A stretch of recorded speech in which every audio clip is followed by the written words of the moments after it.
Okay guys, I think it's the last time we're going to talk about Sinners because it finally just got the fairy tale ending that it deserves. And yes, we're going to talk about Sinners one more time.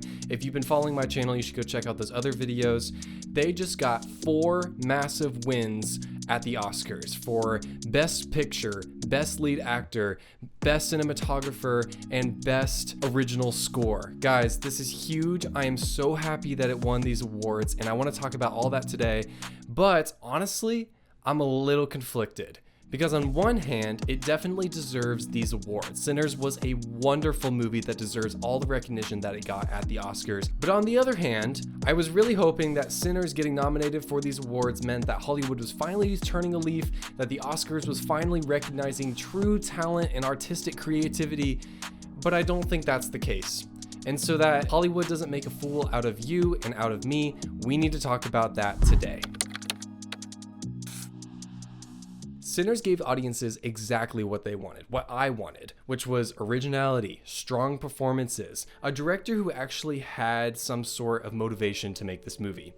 But the way that it was awarded reveals something a lot bigger, because the Oscars doesn't just reward good movies, it awards what those movies represent. And that's what we need to talk about today, guys.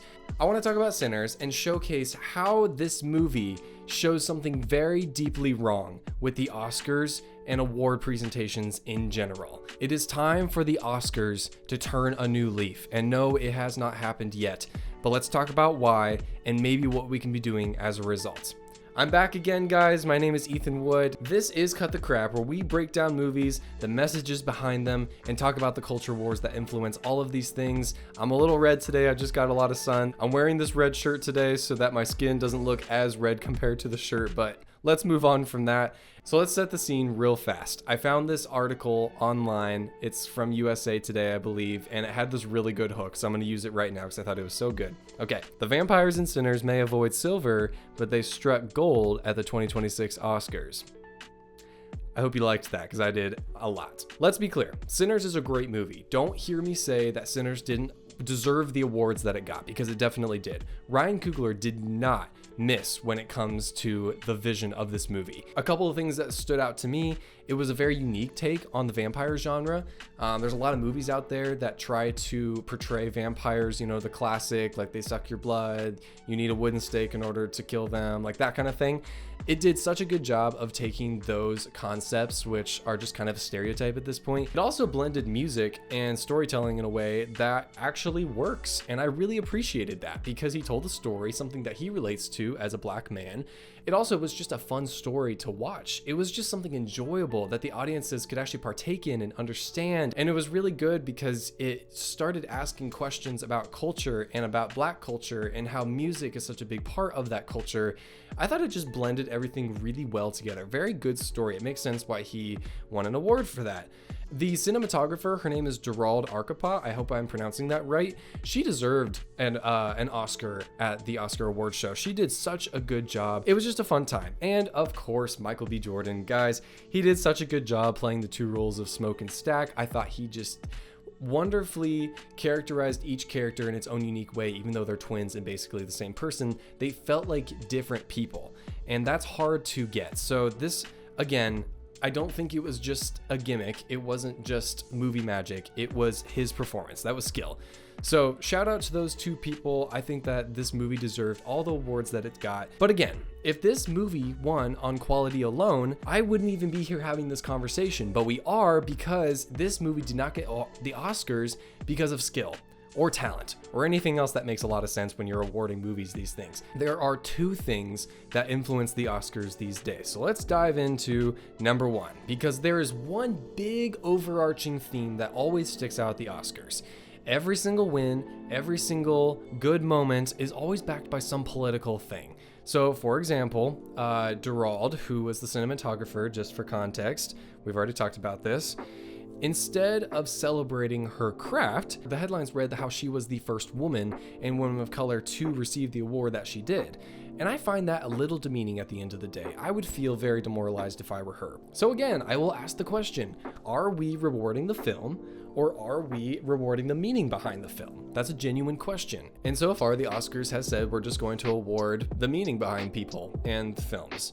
And another example is Ryan Coogler. I don't want you guys to ever think that this is a dig on Ryan Coogler. I think he is a phenomenal director. He is so talented. He deserves all the awards that he gets. He is a wonderful guy. This is not a knock on him, but this is something that a lot of directors could learn from, because a lot of directors try to put messages in their films. If you go to the theaters, you're going to find at least one movie that has some sort of political drive behind it. But he is one of the few directors who actually earns those themes in movies. He incorporates them in a way that just works with the film. It's just a fun story, visually appealing, great talent that he brings on. Like, he does it in a way that works, that is actually a story, that is actually art. And he does this from movies like Black Panther to Creed and Sinners now. He builds stories where the themes and the narrative actually works together. But Hollywood knows that those themes carry weight, and when the award show comes around, well, that weight matters more than other things. They will award whatever movie showcases the theme or the message that they want pushed. Sinners did not win solely based on talent, on actual artistic creativity. They won for a few other reasons, one of those being the political statements that it drove.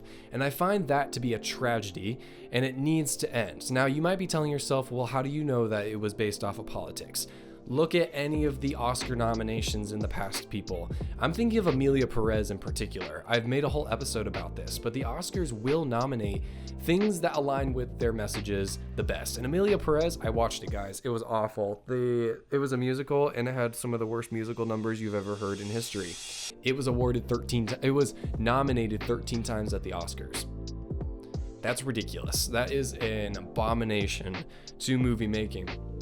And like you were going to figure out, the Oscars has become less about awarding good movies, and it's awarding other characteristics of movies, and even something else that I didn't even know about. So what is that other thing that the Oscars awards? Well, it's actually good marketing, which is a little odd, and I did some research on this, but I'm going to bring in Harvey Weinstein into this equation. So this is not a new concept for the Oscars to be driven by good marketing strategies of different movies, but what he did is he revolutionized the way that movies make money.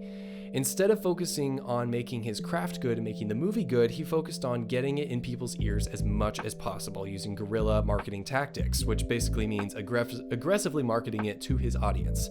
And he would even be known for going to the people who cast votes at the Oscars and swaying their opinion towards movies that he was working on. There's one TikTok in particular that I want you guys to watch because he explains it a lot better than I could. Just take a listen to this. Here's a little secret about the Oscars. The best movies never win. The Oscars have not been about giving the best movies awards, and it's been like that for years. Instead, they reward the best marketing campaigns, and you could thank Harvey Weinstein for that. With award season heating up and a lot of people having opinions on who they think should win prizes and who they think don't deserve to win prizes, it's a good time to remind people that none of it matters because it all has to do with award campaigns. Now, when Weinstein started Miramax, he wanted to win Oscars, so he pioneered what's called guerrilla marketing campaigns. His campaigns relied on heavy lobbying. He would send his talent out for press screenings and Q&As, and they would just have their faces everywhere. And while talent was out on the field, Miramax employees was making hundreds and hundreds of phone calls to Academy voters all over the place. So basically, he was known for creating guerrilla marketing tactics within Hollywood. He would go to people who could cast votes in the Oscars, and he would almost sway their opinion. He would go to nursing homes and do that. That was his strategy. Other directors followed suit and started doing those strategies as well. Why does Avatar always get billions of dollars from their movies? Well, it's because they aggressively market those movies to the entire world. They have so much money backing them that it's almost impossible not to be curious about the movie because you've heard so much about it. You're like, well, this must be a big deal because I keep seeing ads on TV. I'm going to go see it. That was what he did. He started to say, let's focus less on making a good movie and more on just getting it in people's ears, and that will actually make you more money as a result. We need to be very careful about what kinds of messages we are just accepting as truth, because it might not always be the case. There might be movies out there that are even better than Sinners, and we wouldn't even know about it because they might have marketed as well as Sinners did in other movies. And again, I'm not saying that Sinners was bad. I'm just saying that there is a fundamental problem with the way the Oscars is set up and the way that it operates.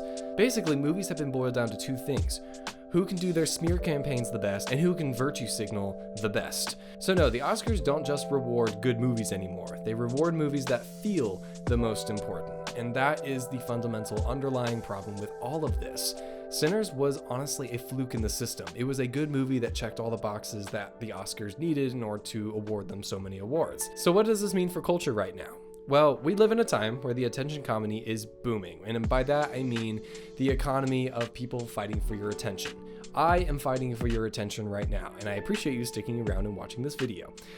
The issue right now is that both filmmakers and moviegoers are guilty of one thing, and that is only creating and watching what is of interest to them. We're so trapped in our own bubble of what we think is good, what we think is right, what we're interested in, that we have lost interest for everything else in this world. And a movie that speaks to the times will perform better because it's more relatable and speaks to the most amount of people. And we lost a little bit of our curious nature and the ability to appreciate things that we don't necessarily relate to or understand, but we can still appreciate them because it's art. And when that becomes the standard, well, filmmakers don't just chase great stories, they chase relevance. And that's kind of where we've fallen today with the Oscars. And that is where things start to break down. The Oscars has been broken for years, and it's time for something to change. So, recapping. Sinners deserved the awards that it got. Guys, it got 16 nominations, and 4 of those were turned into actual Oscars. Guys, that's wonderful. Like, Ryan Coogler deserved it, the cast deserved it, Durald deserved it, it was wonderful. But we cannot say that this is some turning point for Hollywood, and we can't say that now we should expect good movies in the future. If anything, it just exposes the truth. The truth about Hollywood and the truth about the system in which the Oscars operates. So the real question is, how do we get back to a place where good movies are awarded? Not just the ones that have the best messages or the strongest narrative around them. So what do you guys think? Is the Oscars still broken? Is there a way to redeem it? Is this actually progress, or was Sinners just a fluke in the system and we just got a good movie that checked all the boxes? What do you guys think? I'd like to know down in the comments. I'd love for you guys to continue the conversation. This is only scratching the surface of this conversation. Please disagree, agree, let me know your thoughts. Just please be respectful down below. Again, my name is Ethan Wood. This has been Cut the Crap. I will see you guys in the next one. Blessings.